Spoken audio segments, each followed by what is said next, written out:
Welcome to focus Anantha news.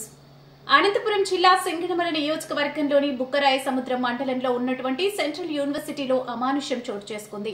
విద్యార్థినిల వాష్రూంలోకి ఆగంతుకులు తొంగి చూస్తున్నారని ఈ సంఘటనపై బుక్కరాయ సముద్రం పోలీసులకు చెబితే పట్టించుకోవడం లేదని గతంలోనే విద్యార్థినిలు ఆరోపణలు చేశారు. ప్రస్తుతం ఇదే సంఘటనపై వర్సిటీ విద్యార్థులు, విద్యార్థి సంఘాల నాయకులు ఆగ్రహం వ్యక్తం చేస్తున్నారు. వర్సిటీలోని లేడీస్ హాస్టల్లో వాష్రూంలో కొందరు తొంగి చూస్తున్నారంటూ విద్యార్థినులు ఆందోళన కలకలం రేపింది. ఆదివారం రాత్రి నుంచి ఈ వివాదం జరుగుతున్న సోమవారం వరకు జిల్లా ఎస్పీ, కలెక్టర్, స్థానిక ఎమ్మెల్యే స్పందించకపోవడం, కనీసం వర్సిటీ వైపుకు రాకపోవడంపై విద్యార్థి సంఘాల నాయకులు ఆగ్రహం వ్యక్తం చేశారు. ఈ సంఘటనపై విద్యార్థినులు కూడా తీవ్ర స్థాయిలో మండిపడుతున్నారు.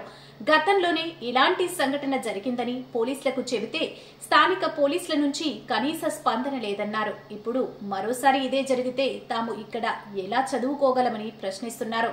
మొదట సంఘటనతోనే అధికారులు కఠిన చర్యలు తీసుకుని ఉంటే ప్రస్తుతం మరోసారి ఇలా జరిగేది కాదన్నారు. ఒక సెంట్రల్ యూనివర్సిటీలోనే ఇలాంటి పరిస్థితి ఉందంటే మిగిలిన చోట్ల భద్రత ఉంటుందా అంటూ నిలదీస్తున్నారు.